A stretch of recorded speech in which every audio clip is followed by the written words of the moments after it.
Então, pessoal, a gente está aqui de novo fazendo hoje uma entrevista com o Mário Teodoro, né? Economista, pela Sorbonne, Mário, que você fez seu doutorado, não foi? Na França.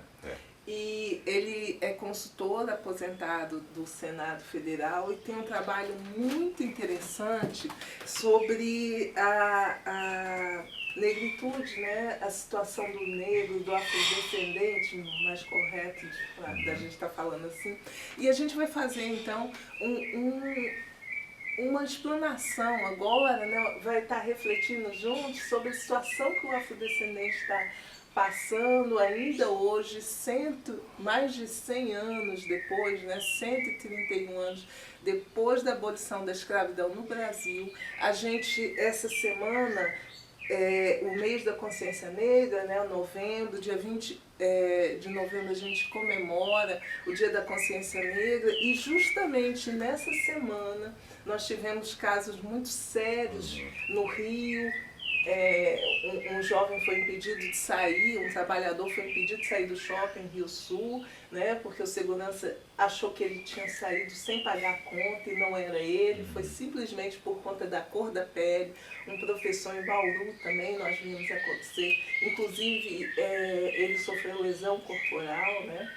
Sim. Então, eu quero ver com você, Mário, como é que você vê essa questão das impunidades que continuam acontecendo, pessoas sofrem xingamentos por serem negras, são discriminadas em locais públicos, são agredidas fisicamente por conta da sua descendência, né? Sua ascendência negra. Como é que você vê isso no Brasil atual, pleno século XXI? A gente, na Semana da Consciência Negra, liga a televisão e vê que, ao invés de estarmos refletindo sobre novos caminhos para nós, né, afrodescendentes, o noticiário simplesmente tem que falar, ó, pessoas foram agredidas na rua, é caso de polícia. Como é que você vê isso?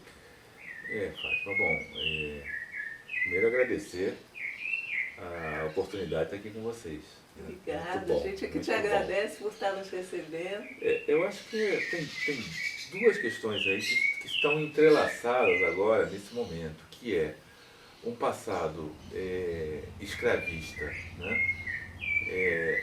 Cujo fim da escravidão se deu num momento em que estava em ascendência uma visão racista do mundo, né?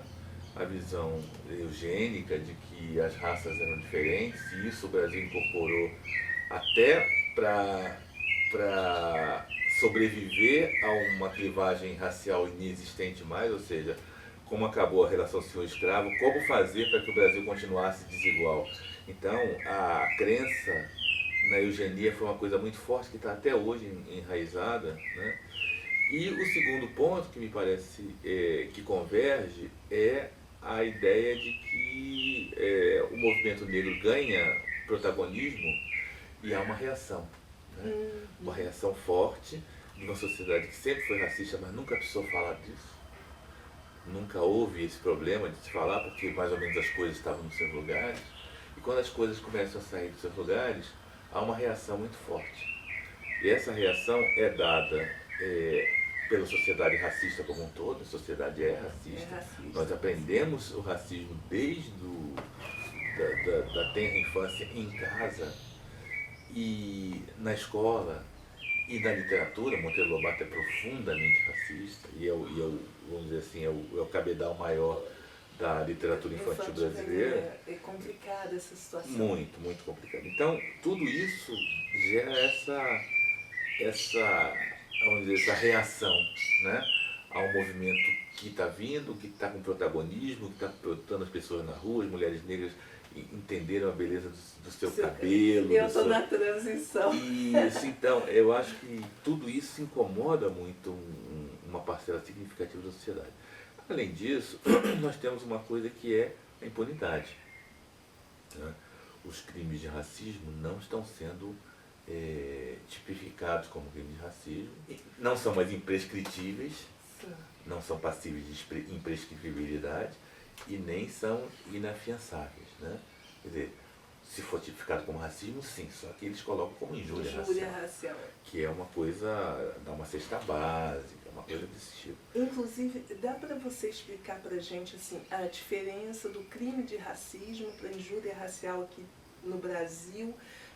A injúria, como você falou, resolve-se com uma cesta básica, tanto assim que o agressor do professor em Bauru, ele chegou a feri-lo com canivete, mas ele foi, a família pagou R$1.000 de fiança e alegou que ele sofre problemas mentais e ele está em liberdade. Então, dá para você acentuar melhor essa questão da injúria com o crime racial? Na verdade, o crime é racismo, né? Que é o crime da discriminação racial. Uhum. Esse crime, ele foi prescrito pela primeira vez como crime, né, na legislação nos anos 50, com a Lei Afonso Arinos. E na Constituição ele foi colocado como o crime de racismo como imprescritível e inafiançável e foi regulamentado pela Lei CAO de 1990. Então essa lei diz que no Brasil quem cometeu um crime de racismo, ele não tem direito a relaxamento de pena, ao contrário, e também não tem essa coisa de pagar uma fiança, não. Ele tá. O problema é que inventaram uma coisa chamada injúria racial, que mitiga a ideia do racismo, né? E que todos os juízes têm levado qualquer crime para a coisa da injúria e tem reduzido a pena e tem feito com que as pessoas se sintam impunes, né? Eu não sei o que é injúria racial. Honestamente, eu não sei o que é injúria racial, porque o crime do racismo, ele é um crime não contra a pessoa, mas contra o grupo. Se uma pessoa me chama de burro, se uma pessoa me chama de pouco inteligente, é comigo, né? Agora, quando me chama de negro sujo, está chamando a mim, a minha ascendência, a minha descendência, porque somos todos negros. Então, qualquer alusão que se faça à raça, na minha opinião, é racismo. Não é? E essa ideia de que se tem a injúria foi uma jabuticaba e que tirou muito da força da lei CAO. Eu, honestamente, eu tenho feito palestra pelo Brasil e tenho perguntado nas plateias se alguém conhece alguém que esteja cumprindo pena por crime de racismo. Até hoje eu não vi ninguém. Ou seja, a lei é maravilhosa, mas se encontrou aí uma brecha e isso faz muito mal para o país. Porque isso faz com que as pessoas se sintam muito seguras para continuar exercendo um crime que é um crime que é contra a humanidade. Inclusive, essa semana, né, a gente viu um político que, a princípio, todos políticos são representantes do povo, Sim. Tomar uma atitude repugnante, né? Uma atitude ridícula de rasgar, quebrar um quadro, porque ele se sentiu ofendido. Quer dizer, ele representou ali que povo, né? Quem são os brasileiros que se viram representados naquela situação que foi uma aberração? Claro. Né? Como é que uma pessoa pública toma uma atitude dessa? Né? Não, e esse discurso racista, mas velado, assim, encoberto pela ideia de que somos todos da mesma raça humana, etc. É uma coisa que na prática nós vemos que isso não acontece.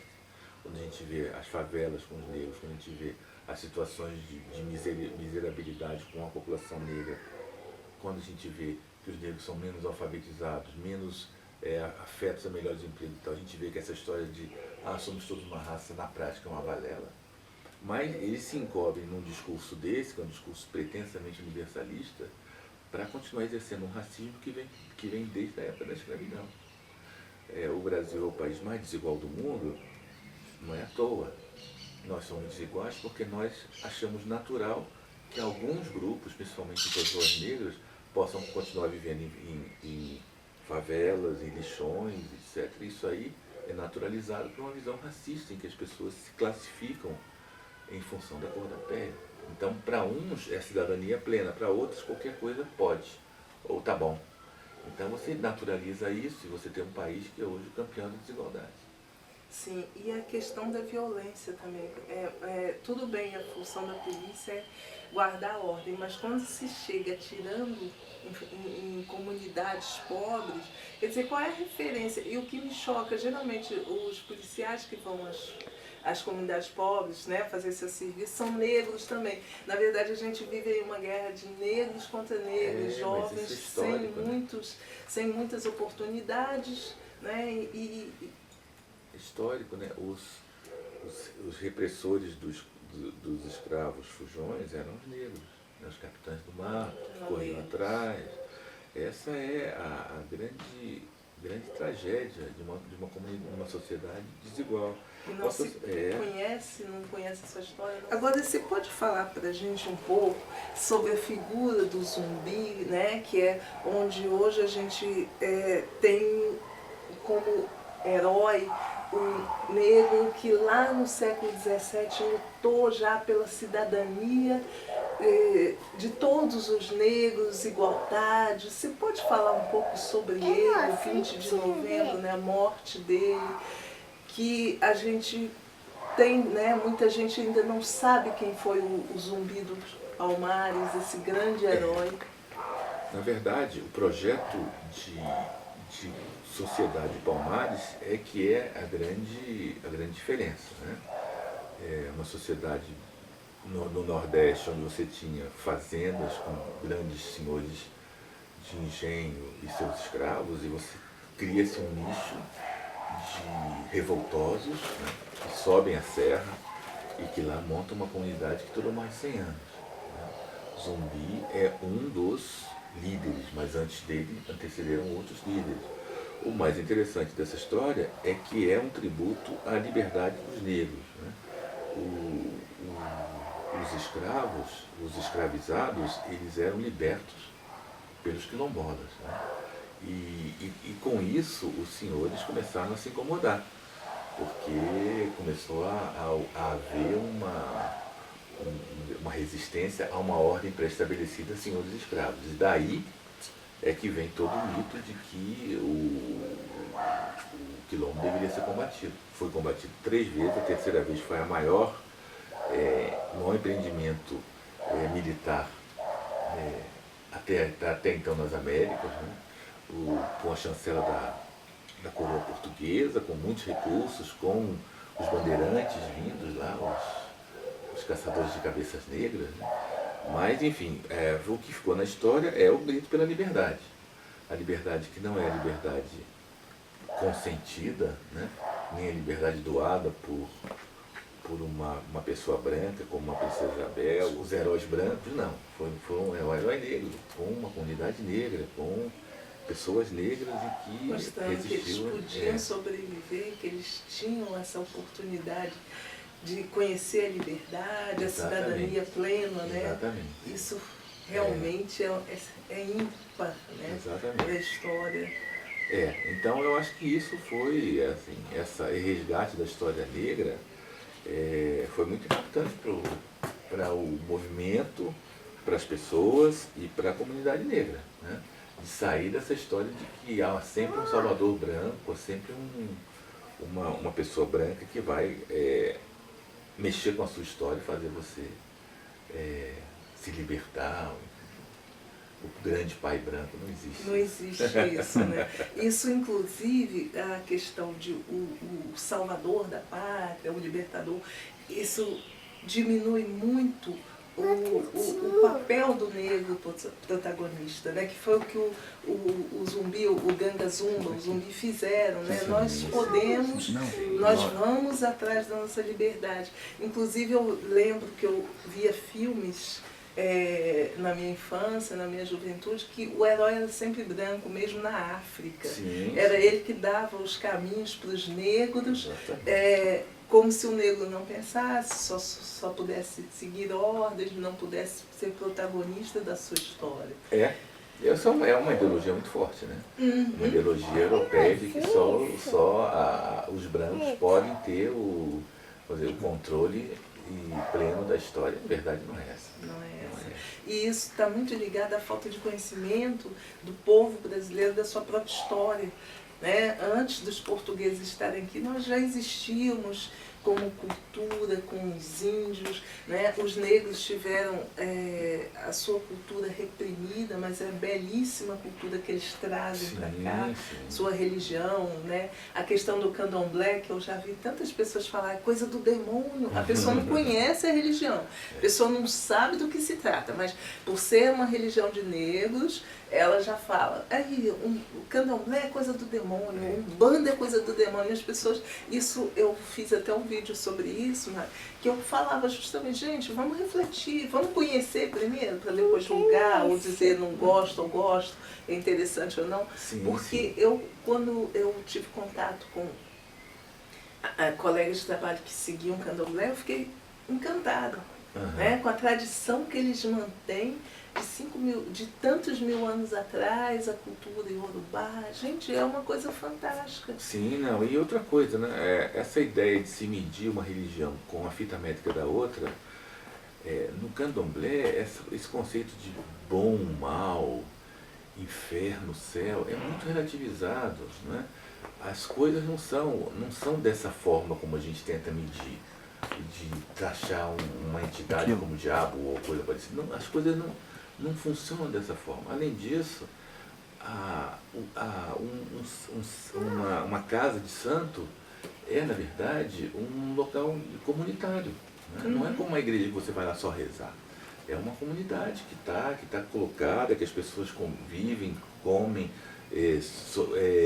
compartilham coisas, etc. Então, tudo isso eu acho que é na entrevista, olha gente, nós vamos ter uma terceira pessoa aqui participando tudo bem. da entrevista.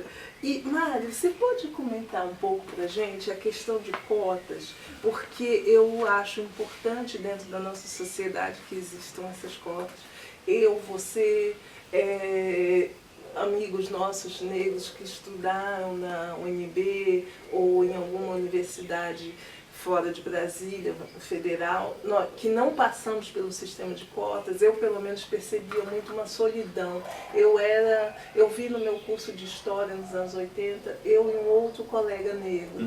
Não existiam negros no curso de História, eu não via pessoas, colegas negros dentro da UNB, tanto assim que eu tento lembrar, peraí, eu tive quantos? Só de... né?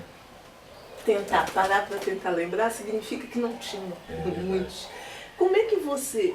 e eu vejo o seguinte, eu já ouvi pessoas falando, não, peraí, se existir cotas, vai discriminar o negro, ele vai ser rebaixado, é como se ele não conseguisse passar no sistema universal. Eu já penso diferente, né?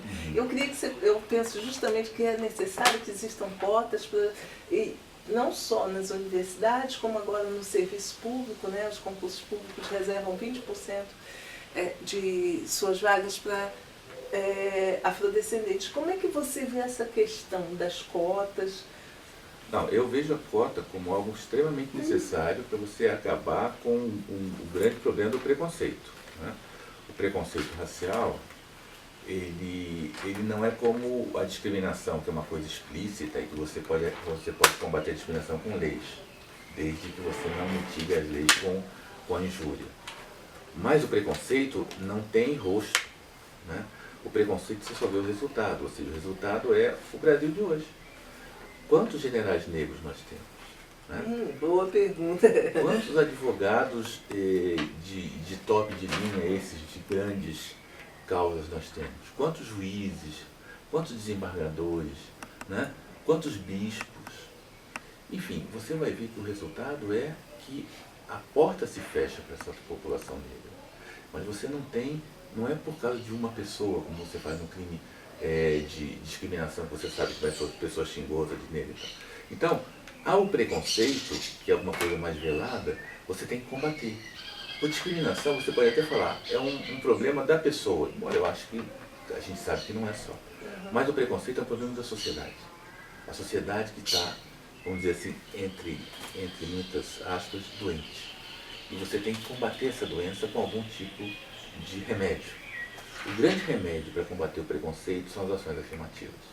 As ações que valorizam as populações que são menos privilegiados, ao contrário, que são discriminados. Então, a ação afirmativa, ela se dá pela valorização, pelas cotas, uma série de coisas. No Brasil, optou-se pelas cotas. Acho que as cotas são importantes para acabar ou para enfrentar esse problema do preconceito, mas eu queria também dizer que as cotas, elas não são um privilégio da população negra no Brasil. Você teve nos anos 60 até os anos 80 a Lei do Boi, que garantia cota para filhos de trabalhadores agrícolas que entrassem na universidade. Olha, no Brasil, filho de trabalhador agrícola não entra na universidade. Quem entra é o filho do fazendeiro. Então, durante quase 30 anos, nós tivemos cotas para filhos de fazendeiros que entravam na universidade sem vestibular. E cotas altas. Eram quase 50%, se não me engano, 50% para os filhos de fazendeiros que moravam nas áreas rurais e mais 20% para os filhos de fazendeiros que moravam nas áreas urbanas. Ou seja, quase a totalidade das vagas eram para cotistas ricos. E ninguém nunca falou mal dessas cotas. Eu nem conhecia. É chamada Lei do Boi. Quem quiser pode ir. É a Lei do Boi que funcionou de 1968 a 1985, que eram as cotas. Então nós temos cotas. Só que as cotas que incomodaram foram para a população negra. Por quê? Porque são as únicas cotas que vão mudar essa sociedade. Essas cotas vêm para, gente, não é para privilegiar o negro, mas para tirar essa situação de desprivilégio. A situação de privilégio é uma situação de que as pessoas brancas são mais bem educadas, a escola é mais para a população branca. Alguns estudos mostram que desde a tenra idade as crianças brancas são mais bem acolhidas nas escolas. Então você tem todo um conjunto de circunstâncias que fazem com que a população negra seja desprivilegiada no dia a dia. O dia a dia da nossa população é um dia a dia de portas fechadas, de polícia, de violência, de falta de serviço público. E o que faz com que as cotas sejam fundamentais. Por quê? O que são as cotas? A cota é o governo chegar e falar: eu tenho aqui 100 vagas na universidade. A cabeça das pessoas que normalmente pensam nas cotas como contrárias, a melhor forma é dar para as pessoas que deram as melhores notas. Espera aí, mas as pessoas que deram as melhores notas tiveram cursinho, tiveram uma série de coisas. Vamos supor que a gente, em vez de pensar numa meritocracia flexível, que é essa das notas, porque é flexível porque, vamos supor que o último candidato que entrou tinha nota 60, mas ele desistiu. Aí vai entrar o que tem a nota 55. A meritocracia caiu? A meritocracia é uma só, é a nota mínima. Nota mínima, vamos dizer, 5. A partir daí você tem 200, 300 pessoas que podem ocupar essas 60 ou 70 vagas. Como é que eu ocupo isso? Eu, num país miscigenado, desigual, eu quero que a elite tenha a mesma cor desse país. Então talvez seja mais interessante para a gente ter pessoas que cumpriram o requisito, mas que tenham mais a cor e a sensibilidade do resto do povo. Hoje no Brasil eu conheço especialistas em pobreza que nunca subiram uma favela, mas que são especialistas em pobreza por quê? Porque estudaram nas melhores escolas, passaram nos concursos e estão aí. Então o Brasil precisa de uma elite mais da cor dela. Isso só vai ser possível quando nós colocamos por cotas pessoas com meritocracia, portanto, que tiveram a nota, mas que vão fazer com que esse país comece a pensar nele como um todo e não só como o seu grupo branco. Exatamente. Precisa deixar a sua elite menos pálida, mais da cor do resto da sociedade. Por quê? Porque essa elite só vai pensar o país como um todo como é quando ela se identificar com esse país. Enquanto ela não se identificar com esse país, você vai fazer políticas como essas hoje, que nós temos aí de política econômica excludente, política econômica que você não vê problema em ter 12, 13% de desempregado, porque a maioria é negra, política econômica que não vê que o Brasil, com uma pobreza desse tamanho, nunca vai conseguir emergir como um país de fato desenvolvido, porque com pobreza você não desenvolve. Então, quando essa elite começar a pensar o país como um todo, você vai sair desse limbo. Agora, essa elite só vai começar a pensar esse país quando ela se vê da mesma cor desse país. E só vai se ver da mesma cor desse país quando nós tivermos na nossa elite um grupo de pessoas negras formadas como as outras e que vão ajudar a pensar esse país. É o que está acontecendo a partir de agora. A universidade hoje é muito diferente da universidade do nosso tempo. É uma universidade mais diversa, mais alegre, mais comprometida com os problemas gerais da sociedade do que era antes. Então, tudo isso eu acho que é fator importante de mudança por conta das cotas. As cotas vão mudar o Brasil. É melhor. Se Deus quiser. Eu vejo, por exemplo, médicos negros raros. Eu tenho os médicos, os pediatras, neuropediatra e pediatra da minha filha são cubanos, são negros e cubanos, mas você vê, não são daqui. Eles vieram de outro país há bastante tempo e aqui se instalaram. Eu até fico bem feliz quando eu vejo a psicóloga da minha filha também, afrodescendente, mas como ela me falou, ela lutou bastante e luta muito para se dar o respeito dentro do seu ambiente de trabalho, né, dentro da sua prática de trabalho. Então, e foi coincidência, mas eu fico muito feliz, né, de ter esses profissionais acompanhando a minha filha, porque eu me sinto até muito à vontade quando eu estou com eles. Claro. Né? Eu me identifico com a cor e eu falo, nossa, e fico feliz de ter pessoas negras numa condição como médicos, como psicólogos, né? Mas não é a realidade. As cotas vêm justamente para aumentar essa incidência e para mudar esse país. Com certeza, nós temos a cor, né? E é impressionante como eu vejo que às vezes eu frequento determinados locais aqui, nós estamos em Brasília, DF, tá, pessoal? E eu raramente vejo, por exemplo, nos parques que eu levo a minha filha, aqui no plano piloto, eu não vejo pessoas negras. Na verdade, eu vi uma mãezinha negra, né? E em um dos parques que eu fui com a minha filha, eu estou sempre em parques, quer dizer, tem alguma coisa muito errada. Eu vejo, né, minha filha tem 3 anos, esse processo todo de frequentar parques, que eu comecei com ela estava com 1 ano e meio, por aí. Eu conheci uma mãe negra, gente, tem alguma coisa muito errada. O nosso país, quer dizer, o plano piloto é uma área, digamos assim, nobre, né? Dentro da DF é uma área que eu não vejo negros no parque, eu não vejo crianças negras no parque. E aí eu comecei a pensar, gente, peraí, tem alguma coisa muito estranha, eu me sinto até deslocada. Eu me sinto muito deslocada. Uma sociedade profundamente desigual, que convive com a desigualdade e que até está viciada na desigualdade. Né?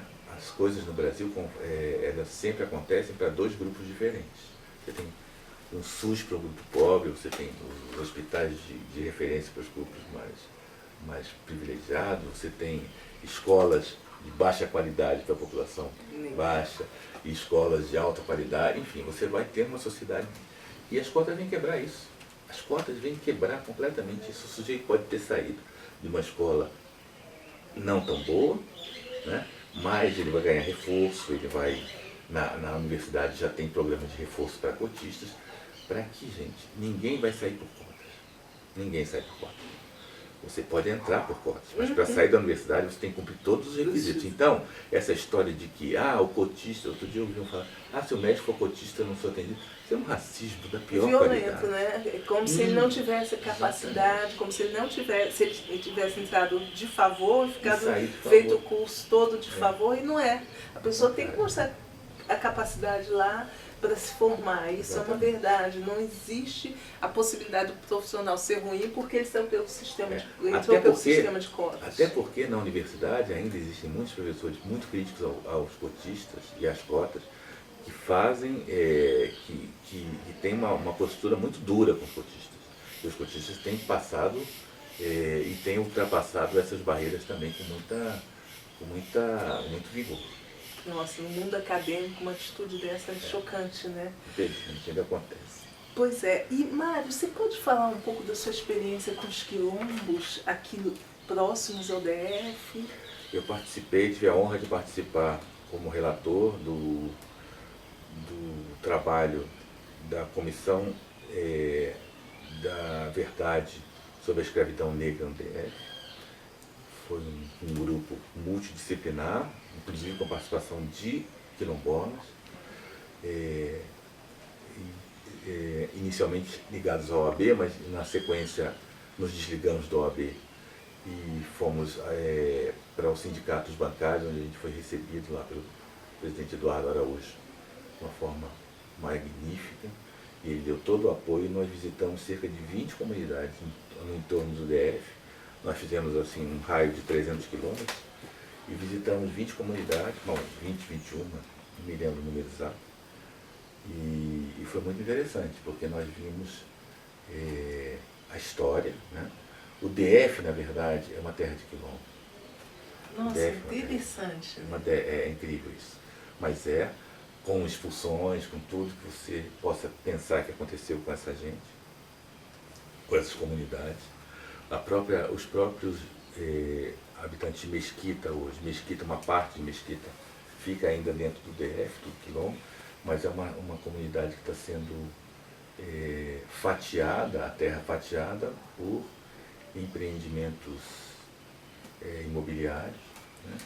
E você tem isso em todos os lugares. Os próprios Calunga, que é tido como a referência, porque das poucas comunidades que conseguiram a propriedade, né, da terra, eles hoje estão vivendo uma situação muito difícil, porque eles não têm tido acesso a grande parte dos serviços para cultivo da terra e estão sendo obrigados a vender seus serviços aos fazendeiros, e muitos já estão pensando em vender suas terras para os fazendeiros. Nossa, que absurdo, né? Em pleno século XXI a gente vive um Brasil que continua escravizando o negro, porque a partir do momento que eles perdem as suas terras para os fazendeiros brancos, vendem, né? Mas perdem. Viram proletários. Serão o quê? Vão para onde? Né?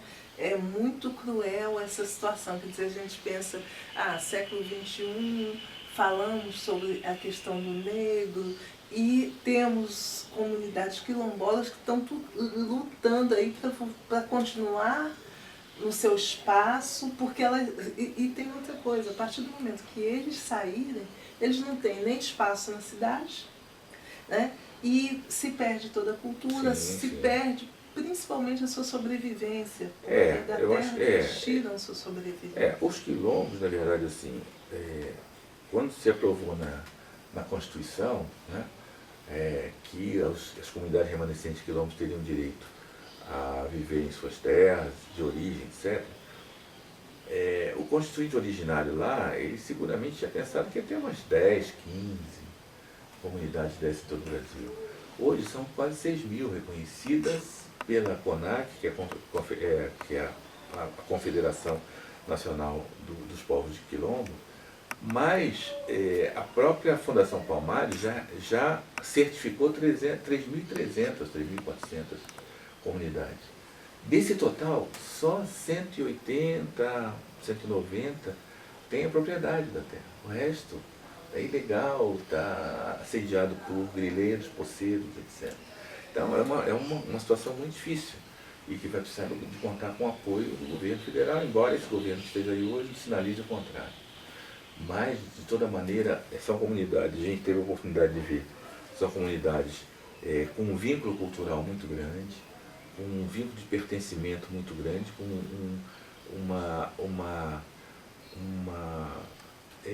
noção de comunitária muito intensa e que seguramente vai conseguir sobreviver como sobreviveu esses séculos todos. Nossa, mas é uma questão que entristece bastante. Eu convido as pessoas a entrarem no site do Sindicato dos Bancários e lá tem acesso ao relatório da Comissão Nacional da Verdade sobre a Escravidão, que no DF focou a questão dos quilombos. Está bem lá. É bem interessante. Legal. Pois é, então, Mário, a gente está aqui terminando essa entrevista, agradecendo muito a você, que mostra, você é um exemplo, né, além de grande economista, grande intelectual, teve uma vida acadêmica importante, você também é músico, né? Então eu acho que traz essa... a gente se sente feliz de saber que não é uma questão de termos oportunidades. O negro tem o seu papel, sim, dentro da sociedade, de importância capital para o desenvolvimento desse país, né? E eu fico assim feliz de ver que você... o seu irmão, né? Os meus irmãos. Henrique, Tito, essa Pois turma boa. foram pessoas que deram certo, sofreram bastante para chegar onde chegaram, porque a gente sabe que não foi de graça, a gente sabe que não foi fácil. Eu como mulher negra, Imagina. mãe, eu batalhei muito para chegar aqui, para estar nesse domingo aqui na sua casa. A gente sabe que os nãos foram muitos, para que a Sim. gente pudesse, inclusive, estar fazendo uma entrevista e comentando um assunto dessa magnitude, né? Mas estamos aqui resistentes, sobrevivendo, né? Eu te agradeço muito. Numa próxima vez eu queria até fazer uma apresentação de vocês, né, na música. Ah, Aliás, que bom. vocês, né, fizeram um show recentemente. Essa coisa da música é interessante porque eu fico pensando, talvez na raiz cultural dos negros, né? Porque a gente não faz uma coisa só. Eu acho até por questão de sobrevivência, você vai ver lá, Abdias de Nascimento, um grande intelectual, era um grande pintor, era ator, teatro experimental do negro. Você tem outros intelectuais que estão em várias áreas, em todo dos prazeres, um grande sambista que no final da vida era um grande pintor naif, talvez o maior que nós tivemos. Enfim, essa capacidade que a gente tem, talvez inata, não sei, de fazer mais de uma coisa, e procurar fazer com prazer as coisas. Né? Eu acho que voltado para a arte, né? Acho que é muito bom. Eu te agradeço. Eu quero Obrigado. mandar um abraço para as meninas do Via Cacho que estão trabalhando no meu cabelo. Eu estou na fase da transição. Então, desejar um feliz domingo para todo mundo. Felicidades aos flamenguistas, né? Que o Flamengo ontem fez bonito. Felizes. Felizes, né? O Flamengo é um patrimônio nacional. Claro, né? verdade, Mostra aí a garra do povo brasileiro. E nesse momento é engraçado que você vê negro e branco junto, gritando por um mesmo ideal.